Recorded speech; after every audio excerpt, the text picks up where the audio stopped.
pelajari ayat-ayat Al-Quran, hadis-hadis Nabi SAW, maka jangan biarkan amalan soleh ini menjadi sia-sia atau hanya mendapatkan pahala yang sedikit. Kenapa? Karena kita semua sudah tahu bahwa amalan itu tergantung dari niat. Innamal a'malu binniyat, kata Rasulullah SAW, bahwa amalan itu tergantung dari niatnya. Semakin ikhlas kita, maka semakin besar pula pahala yang akan kita dapatkan. Semakin lemah keikhlasan kita, maka semakin sedikit juga pahala yang akan kita dapatkan. Makanya para ulama kita juga mengatakan, rubba amalin sagirin tukabbiruh niyah. Boleh jadi amalan itu kecil, sedikit, tapi dia bisa mendapatkan pahala yang besar, pahala yang banyak karena niatnya. Tapi sebaliknya bisa jadi amalan itu besar, amalan itu mulia, tapi karena niatnya yang salah, niatnya yang tidak ikhlas, maka dia juga bisa mendapatkan pahala yang hanya sedikit saja atau bahkan mungkin pahalanya tidak ada. Karena kita akan mendapatkan pahala tergantung dari seberapa ikhlas kita ketika melakukan amalan tersebut. Ada ini setiap hari kita menghafal Al-Quran, bahkan mungkin hampir setiap waktu sholat kita membaca Al-Quran, menghafalkan Al-Quran, maka berusaha kita untuk senantiasa menghadirkan keikhlasan itu di dalam hati kita, agar kemudian capek-capeknya kita dalam menghafal, kita berada mungkin subuh harus bangun cepat untuk kemudian merojaah, setelah subuh lagi dalam keadaan kita mengantuk, kemudian kita masih harus menahan untuk kita, untuk apa? Untuk menyetorkan hafalan, untuk merojaah. Maka semua kesulitan-kesulitan yang kita dapatkan tersebut, setiap huruf yang kita hafalkan, setiap huruf yang kita setorkan, maka jadikan itu sebagai ladang pahala kita. Dan semua itu tergantung dari seberapa ikhlas kita ketika melakukan ibadah tersebut. Tentu nasihat ikhlas ini untuk semua, untuk santri, untuk pembina, untuk semuanya, karena kita ini sama-sama semua, syuraka bainana, kita ini sama-sama dalam sebuah amal soleh. Maka jadikan itu sekali lagi sebagai ladang pahala yang kita bisa mendapatkan, pahala yang berlipat dari sisi Allah Subhanahu wa Ta'ala. Kemudian yang ketiga, dari sekalian, memperbanyak sabar kita, memperbanyak sabar kita, karena tidak ada amal soleh kecuali pasti rasanya berat. Tidak ada amal soleh, tidak ada ibadah yang Allah Subhanahu wa Ta'ala perintahkan kepada kita, pasti di situ ada rasa berat yang kita rasakan, sedikit ataupun banyak. Dan semakin mulia sebuah ibadah, maka semakin besar juga ujiannya, semakin berat juga kita lakukan. Menghafalkan Al-Quran, dia adalah sebuah amalan yang luar biasa. Bahkan Rasulullah mengatakan, khairukum man ta'allama Al-Quran wa 'allamahu. Orang yang terbaik di antara kalian adalah yang mempelajari Al-Quran dan mengajarkannya.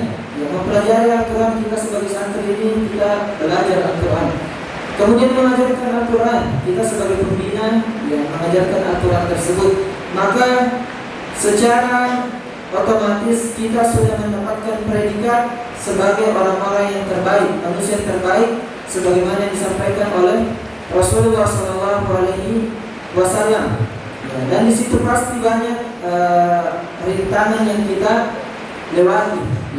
Kadang bahkan kita mendapati ada masa-masa kita tidur atau malas, atau ada masa-masa atau waktu-waktu kita sangat mengantuk, atau ada masa-masa sangat susah untuk kita menghafal. Kadang kita sudah berusaha untuk menghafalkan surah-surah tertentu, ternyata berhari-hari kita hafal, susah sekali. Saya ingat dulu waktu di Istiqlal juga, di antara surah yang butuh waktu yang lebih lama daripada surah yang lain untuk menghafalkannya, yaitu surah Al-Falaq. Surah Al-Falaq, karena di situ banyak kosakata yang asing, atau ada susunan kalimat yang kadang sulit untuk kemudian kita hafalkan. Jadi berhari-hari ya, saya pribadi berusaha untuk menghafalkan surah Al-Falaq itu nanti mungkin hampir sebulan ya, baru lancar surah Al-Falaq. Ya. Adapun surah-surah yang lain alhamdulillah Allah mudahkan. Ya, ada juga di antara pengalaman Ustaz yang kemudian menghafalkan misalnya surah An-Naba. Ya, mungkin sebagian menganggap itu sesuatu yang mudah, ya, surah yang mudah. Tapi sebagian yang lain menganggap, yang merasa bahwa itu adalah di antara surah yang sulit. Ya, begitu juga dengan surah-surah yang lainnya. Ya. Intinya bahwa dalam proses kita menghafalkan Al-Quran, ya, dalam proses kita berada di pondok, ya, tentu di sana akan banyak kita hadapi rintangan dan tantangannya. Namun kuncinya adalah mari kita bersabar, ya, bersabar dalam melewati semua itu, karena semuanya insya Allah pasti akan kita lewati. Ya, cepat atau lambat semua kesulitan, semua rintangan tersebut pasti akan kita lalui. Ini yang ketiga dari sekalian. Yang pertama tadi apa? Apa yang pertama? Memperbanyak syukur. Ya. Silakan ambil hadiahnya. Pilih satu ya, jangan semua. Kemudian yang kedua apa? Ikhlas. Karena banyak jawab berarti tidak dapat hadiah. Yang mau jawab angkat tangan. Ya. Kemudian yang ketiga sabar. Ya. Kemudian yang keempat adalah menjaga ibadah kita kepada Allah Subhanahu wa taala. Ya. Ada sekalian, kita ini butuh yang namanya penguat diri kita, apalagi penguat hati kita. Ya. Ini kan kita sekarang sekali lagi berada dalam ibadah yang mulia, dan tentu ibadah yang mulia itu banyak godaannya, terutama dari godaan syaitan. Nah, syaitan itu kan ada dua, ya, syaitan dari golongan manusia, syaitan dari golongan jin. Ya. Banyak dari mereka itu yang akan menghalangi kita dari ibadah yang mulia ini, yang menghalangi kita dari belajar, menghalangi kita dari menghafal, menghalangi kita dari murojaah dan seterusnya. Maka kita butuh yang namanya penguat diri kita.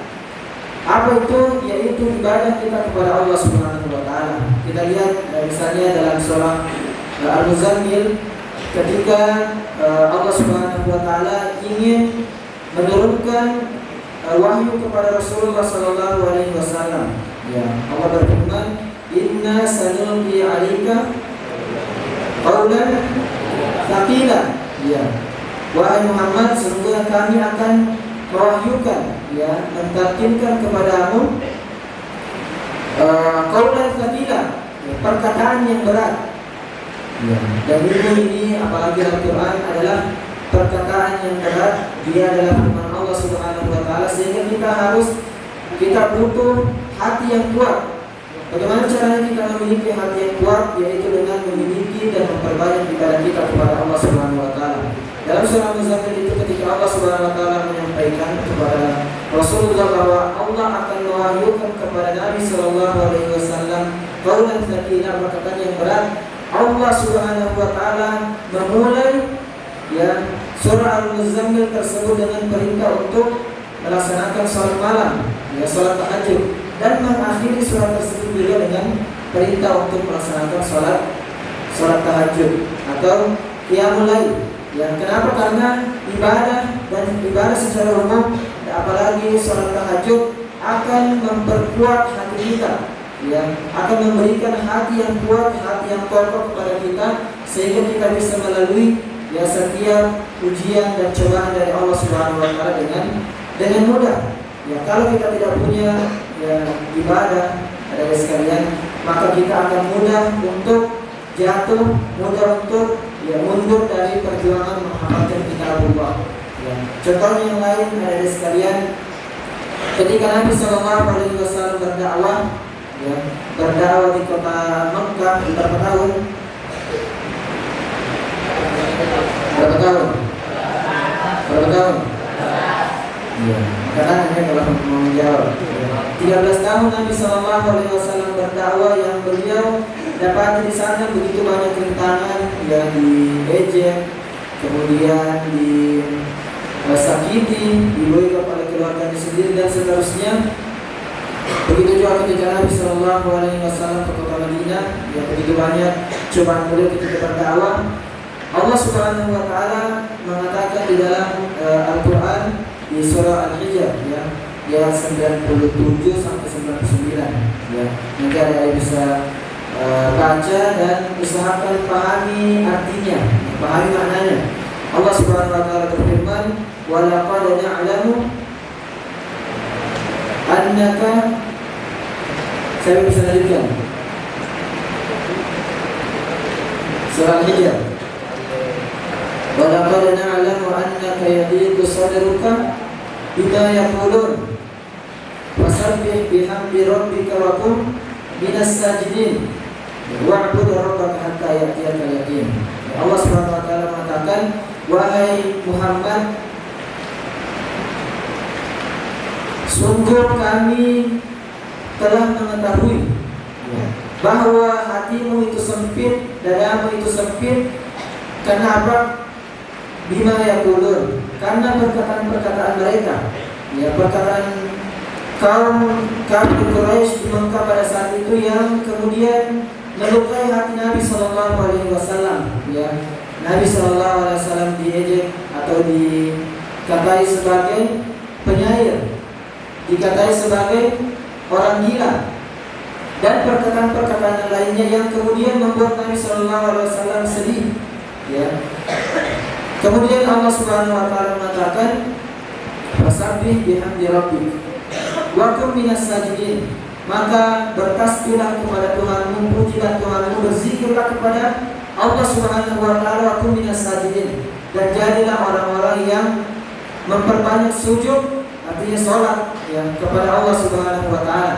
Wa'bud rabbaka hatta ya'tiyakal yaqin, dan sembahlah Tuhanmu sampai Allah Subhanahu Wa Taala, ya, mengutus malaikat maut untuk datang menjemputmu. Ya. Dari sini ada sekalian kita bisa mengambil pelajaran yang sangat besar, bahwa ketika kita, ya, ingin, ya, dikuatkan oleh Allah Subhanahu Wa Taala, maka perbanyaklah ibadah kita kepada Allah Subhanahu Wa Taala, baik itu ibadah yang wajib dan ini yang paling utama, maupun ibadah yang sunnah. Dan kita, ya, para santri ini, jangan sampai orang atau mereka-mereka yang sekolah di sekolah umum lebih semangat ibadahnya daripada kita. Ya, terutama adik-adik kalau pulang liburan. Ya, kalau di pondok, masya Allah, ya, semua alhamdulillah bisa sholat 5 waktu di masjid. Ya, atau ada yang sholat di asrama? Ada ya? Ya. Kalau kita di pondok, alhamdulillah bisa sholat 5 waktu di masjid. Dan kita bisa rutin setiap hari membaca Al-Quran, atau bahkan mungkin banyak di antara kita yang menjaga zikir pagi dan petangnya, ya, dan ibadah-ibadah lainnya. Tapi yang menjadi masalah adalah ketika kita misalnya pulang liburan, ya, banyak kemudian, atau bukan banyak, ada beberapa santri, ya, mungkin ini kita bilang oknum, ya, tapi oknumnya masalahnya banyak, ya, yang ketika pulang liburan, ya, susah sekali didapat di masjid, ya. Al-Qurannya kemudian hanya disimpan di tasnya di kamar, ya. Kenapa? Karena dia mengatakan, oh, tidak ada ustaz yang lihat, ya, tidak ada ustaz yang pantau kita. Padahal ada sekalian, kalau kita ini mau dijaga oleh Allah Subhanahu Wa Taala, maka jangan pernah kita tinggalkan ibadah, terutama jangan pernah kita tinggalkan yang namanya Al-Quran. Ya, inilah yang kemudian akan menguatkan hati kita, ya, dalam menghadapi beratnya hidup ini, beratnya kemudian kita dalam menghafal Al-Quran, beratnya kita dalam beribadah kepada Allah Subhanahu Wa Taala. Kemudian yang kelima, yang terakhir, ada sekalian, nasihat kami untuk kita semua adalah berusaha untuk mencari teman-teman yang baik, ya, mencari teman-teman yang baik. Ya. Kenapa? Karena Nabi Shallallahu Alaihi Wasallam bersabda, "Almaru ala dini khalilihi, falyanzur ahadukum man yukhalil."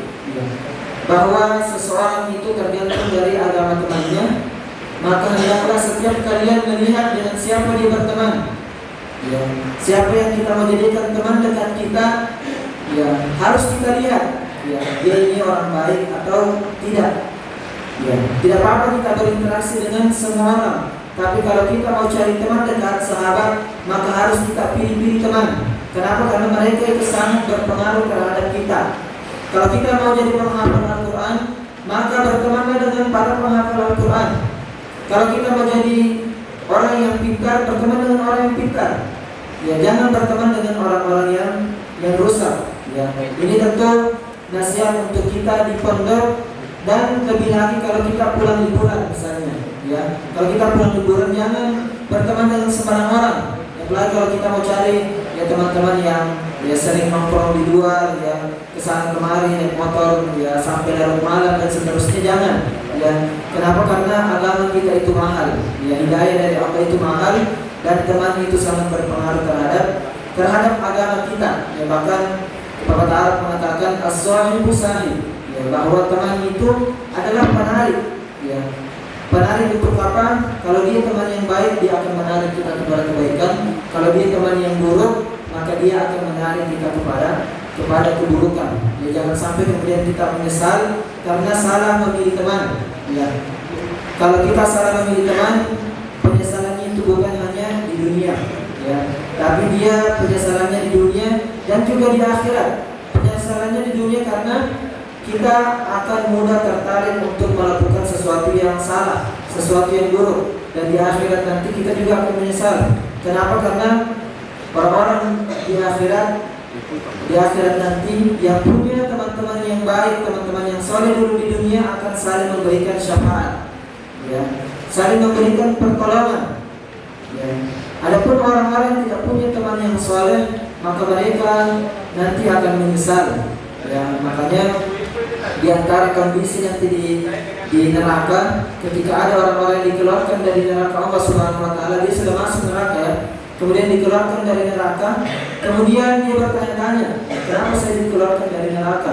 Kemudian dikatakan kepada orang tersebut, karena kamu punya teman yang soleh dulu di dunia. Maka teman-temannya yang masih di neraka, ya, mereka kemudian baru menyesal. Ya.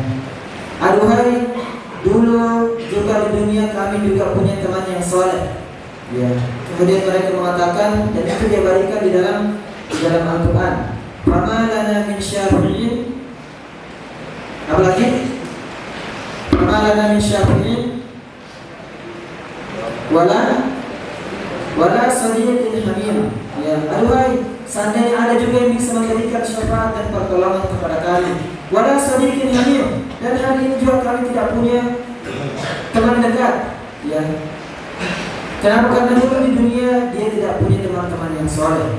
Maka itulah pentingnya kemudian kita berusaha untuk mencari teman-teman yang baik, teman-teman yang soleh, karena manfaatnya bukan hanya di dunia, tapi juga sampai di akhirat, sampai kita masuk ke dalam surga Allah Subhanahu wa taala. Jadi mungkin ada dari sekalian 5 yang bisa kami sampaikan, semoga ada manfaatnya. Sebelum kita tutup, siapa yang bisa sebutkan 5 tadi yang kita sampaikan? Ya. 1. Bersyukur. 2. Ikhlas. Sabar. Beribadah. Teman yang saleh. Baik, karena 5 yang disebut ini ada yang paling besar, ya, yang antara yang kecil.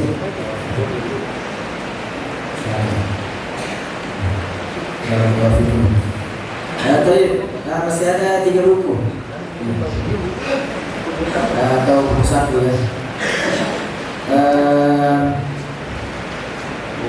Di sini siapa yang paling banyak hafalannya?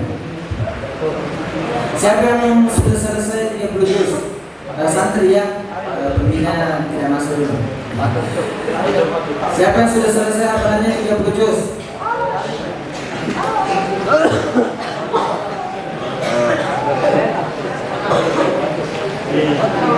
atau 29? 28? 27? 20? 15? Siapa yang sudah hafal 15 juz? 10?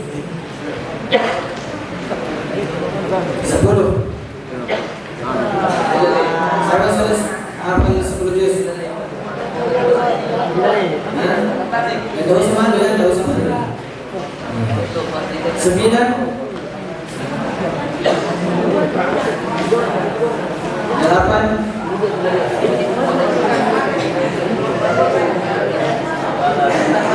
Siapa?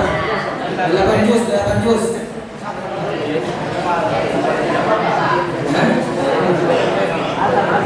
Tanya banyak tapi malu. Siapa? Saya tidak mau tes ya. Saya hanya tanya saja. Tidak usah takut. Siapa yang sudah hafal 10 juz? Siapa?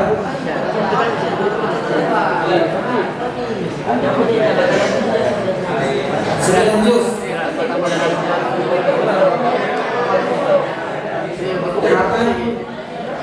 Ayo tanya saja. Siapa?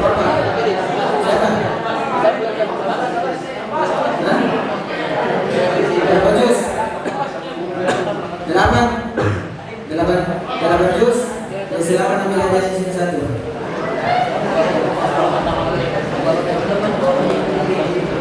Ya, saya tidak mau tes ya.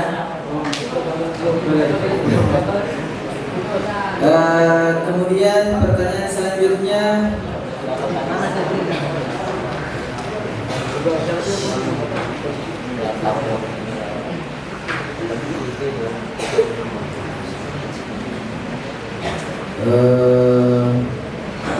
besar kecilnya pahala kita tergantung apa?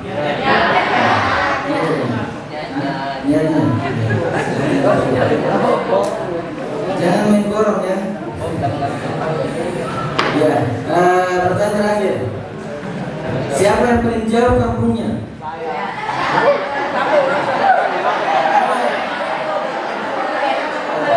Ada yang datang dari Sulawesi Selatan?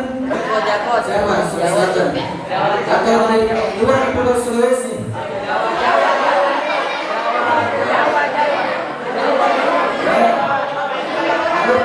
Ada yang lebih jauh daripada Bandung? Jawa.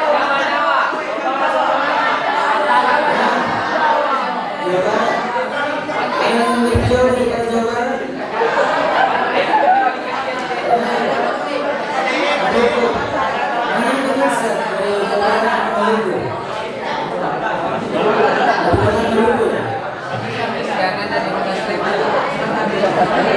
Siapa yang lebih jauh daripada Jawa Barat?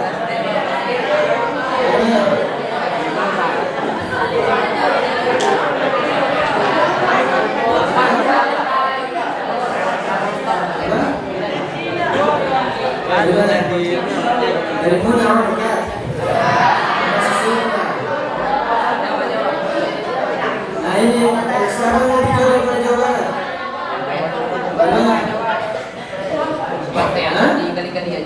Dari Bali. Bali masih lebih jauh Jawa Barat. Siapa ada dari Sumatera? Ada masih ada.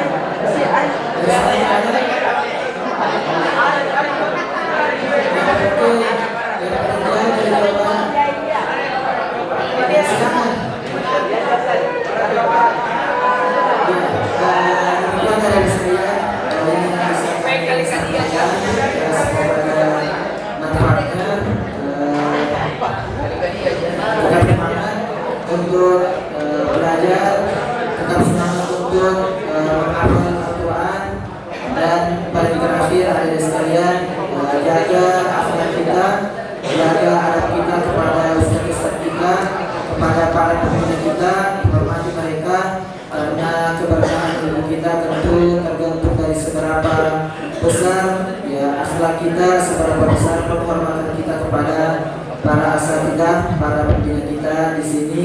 Yang tentu kalau kita ingin membalas jasa mereka, ya waktu yang mereka sudah berikan kepada kita untuk membina kita, untuk menerima setoran hafalan kita tidak mampu untuk membalas jasa mereka, maka paling minimal jangan lupakan mereka dalam doa-doa kita. Ya, ketika kita berdoa kepada Allah Subhanahu wa taala, jangan pernah lupakan yang menyisipkan nama mereka dalam doa-doa kita, siapapun mereka, yang meskipun mereka adalah guru kita yang sudah lama ataupun yang masih baru, tetap kita doakan mereka semoga diberikan kesehatan oleh Allah Subhanahu wa taala, diberikan keistiqomahan dalam kebaikan dan dijaga oleh Allah Subhanahu wa taala. Demikian ada sekalian, semoga ada manfaatnya, dan tentu kami mohon maaf atas segala kekurangan dalam penyampaian ini. Semoga Allah Subhanahu wa taala memberkati kita semua. Subhanakallahumma wa bihamdik, asyhadu an la ilaha illa anta wa astaghfiruka wa atubu ilaik. Wassallallahu ala nabiyyina Muhammad wa akhiru da'wana alhamdulillahi rabbil alamin. Wassalamualaikum warahmatullahi wabarakatuh.